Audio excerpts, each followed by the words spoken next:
The year was 2002. The world's attention was completely fixed on the brutal conflict in Afghanistan.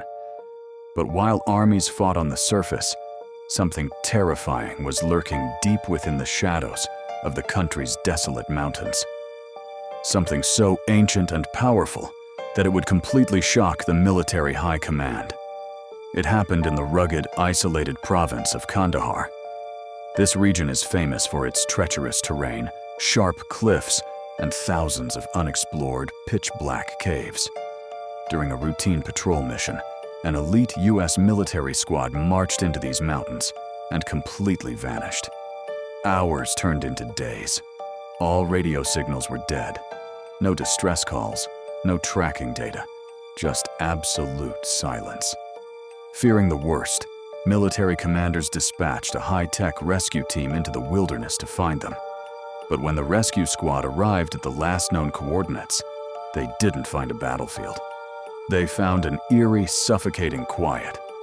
Scattered across the sharp rocks lay the torn gear, broken communications equipment, and smashed weapons of their missing comrades. There were no bodies and no signs of enemy ambush. They had no idea they were standing at the mouth of an ancient, cursed nightmare. The rescue team followed a trail of destruction that led them straight toward a massive, yawning cave entrance hidden between two jagged peaks. The ground outside the cavern was a scene straight out of a horror movie. It was littered with crushed human bones, shredded military boots, and gear that looked like it had been violently ripped apart by bare hands. It didn't look like the work of bullets or explosives. It looked as if a massive beast had literally torn the soldiers limb from limb. Raising their weapons, the team switched on their tactical flashlights and cautiously stepped into the freezing, pitch-black cavern. Instantly, a foul, overpowering stench hit them. The smell of rotting copper and decaying meat, like a tomb that hadn't been opened for thousands of years. The deeper they went, the heavier the air became. The beams of their flashlights struggled to cut through the oppressive darkness. And then, just as they noticed giant, non-human footprints stamped into the dirt, a deep, blood-curdling screech echoed from the depths of the cave. It wasn't a human scream, and it wasn't an animal. It was a roar that shook the heavy stone walls and sent absolute terror straight into the soldiers' hearts. Suddenly, the shadows fractured, and bursting out from the darkness came a creature so massive it defied all modern human belief. Standing nearly 13 feet tall, with piercing, glowing eyes, aggressive features, and a wild mane of fiery red hair, this was no man. According to the soldiers who survived, this creature was a Nephilim, a legendary giant straight out of ancient biblical and historical texts. Sadion se chupe is jinke jism par ajib nishanathe. In its massive, muscular hand, the monster wielded a colossal handmade spear, sharp enough to pierce through military armor.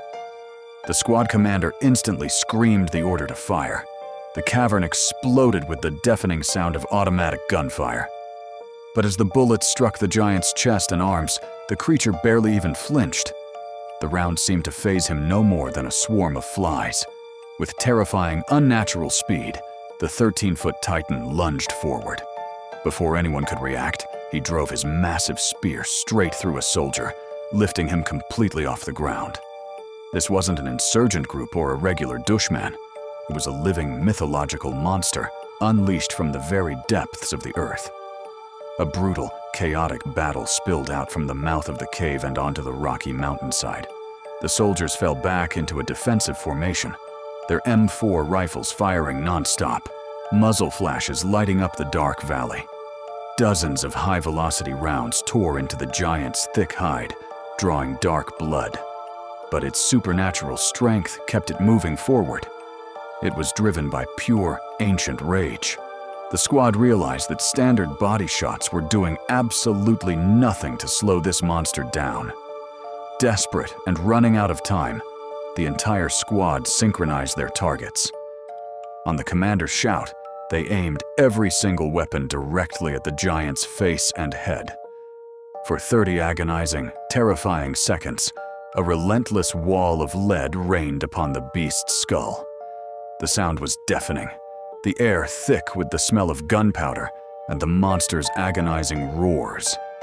Finally, through the heavy smoke, the 13-foot giant stumbled. Its massive legs gave out, and with a thunderous crash that shook the ground, the Titan of Kandahar fell dead. But the death of the giant was only the beginning of the mystery. Within hours of the creature falling, a chilling, absolute lockdown was ordered by the highest levels of the military. A massive CH-47 Chinook cargo helicopter arrived at the remote mountain site, carrying a specialized transport net. The giant's massive, heavy corpse was rolled into the net, hoisted into the air, and flown away under the cover of secrecy to a top-secret laboratory, never to be seen by public eyes again. The surviving soldiers were pulled into secure rooms, heavily interrogated, and forced to sign strict non-disclosure agreements. They were told to take this secret to their graves or face lifetime imprisonment.